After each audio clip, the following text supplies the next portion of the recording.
Cara menaikkan tegangan bias SCL506 yang tidak ada pengaturan biasnya. Nah, dengan mengatur ini, saya bisa mengontrol tegangan bias agar tidak terlalu tinggi ataupun terlalu rendah, dan untuk menghindari crossover distorsi yang berlebih. Dan untuk tegangan normalnya sekitar 400 mV sampai 600 mV untuk maksimalnya. Semakin tinggi akan semakin cepat panas transistor itu, dan semakin rendah maka suara akan pecah karena adanya distorsi crossover. Distorsi crossover adalah kondisi di mana transistor positif dan transistor negatif bergantian bekerja atau dalam mode push-pull. Nah, di antara kedua itu, karena transistor bekerja mulai dari 0,7 volt, kita perlu menggunakan arus bias untuk menghindari sedikit crossover distorsi agar semakin mulus perpindahannya. Oke, langsung aja kita coba modifikasi untuk setting voltase bias. Simak video ini sampai akhir, guys. Nah, di sini kita juga bakal bahas sedikit tentang transistor TEF ya. TEF atau triple emitter follower adalah penguatan tambahan untuk membuat distribusi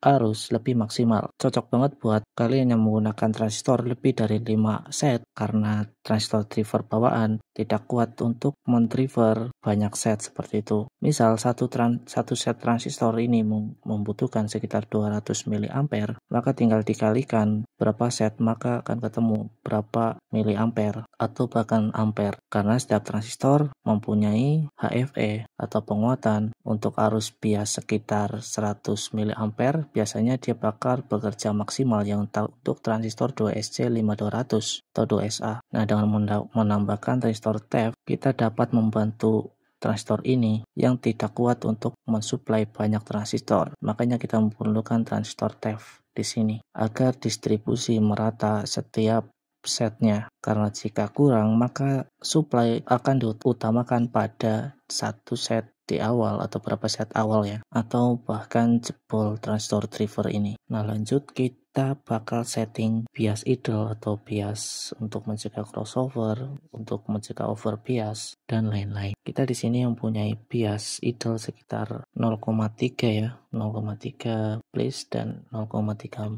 plus. Ini sudah normal ya, tetapi karena di TEF, bias di TEF itu bakalan 0 guys. Kalian bisa lihat 0 ya. Ini karena transistor mulai bekerja dari tegangan 0,7. Oleh karena sebab itu, maka bias idle tetap diperlukan di segala kondisi untuk memastikan kondisi tetap aktif untuk membuat suara tidak serak atau meminimalisir crossover distorsi. Yang perlu kalian lakukan adalah mencopot bagian kaki paling depan dari dioda terakhir ini. Lalu kita bakal sambung dengan VR atau resistor paten. Nah, di sini saya akan menggunakan resistor dulu untuk mengetahui nilai yang akan saya patenkan. Nah, untuk cara menyambungkannya kalian tinggal lihat seperti ini ya. Kalian gabungkan kaki kedua dan kaki ketiga seperti ini. Oke, lanjut saya akan mencabut dioda yang terakhir ini, angkat kaki satunya. Nah, oke, sudah saya sambungkan, lihat ya. Untuk kaki satunya di bagian anoda dioda dan satunya di PCB yang kita cabut tadi, seperti itu. Oke, kita tinggal nyalakan dan kita putar perlahan sambil melihat nilainya. Oke, di sini saya menaruh probe di kaki emitter transistor TEF karena saya mau menaikkan tegangan pada TEF-nya ya, bukan di drivernya. Tapi ya driver juga naik juga. Oke, kita putar perlahan sampai menemukan nilai yang pas, guys.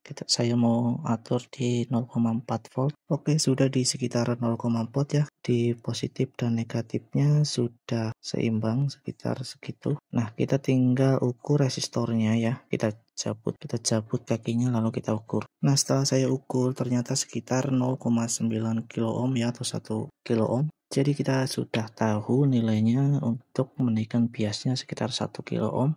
Saya akan menggantinya dengan transistor ini supaya paten. Buat kalian yang mau ganti pakai VR juga bisa ya. Pakai VR di bawah 10K atau 1K. Oke, lanjut. Oke, sudah selesai hasilnya kira-kira seperti ini ya. Kalian bisa lihat, kalian bisa bayangkan. Kita tinggal cek hasil finalnya. Dan udah selesai dan hasilnya seperti ini untuk transistor driver sekitar 0,9 ya. Dan untuk transistor TEF sekitar 0,38 ya, seperti itu.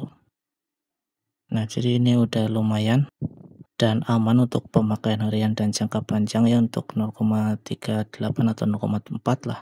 Untuk kalian yang mengutamakan kejernihan, kalian bisa pakai di 0,5, 0,6. Dan untuk DCO-nya sekitar 0 ya. karena di sini sudah menggunakan DCO servo. Nah, buat kalian yang membutuhkan multitester, kalian juga bisa pakai multitester Aneng ya.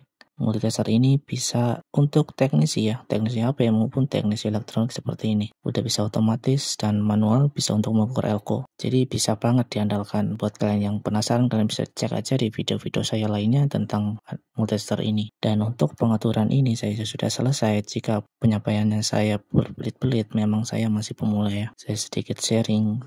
Nah, buat kalian jangan lupa juga buat like, komen, dan share video ini jika bermanfaat, dan bantu follow juga. Dan untuk produknya kita taruh di keranjang kuning di bawah. Terima kasih.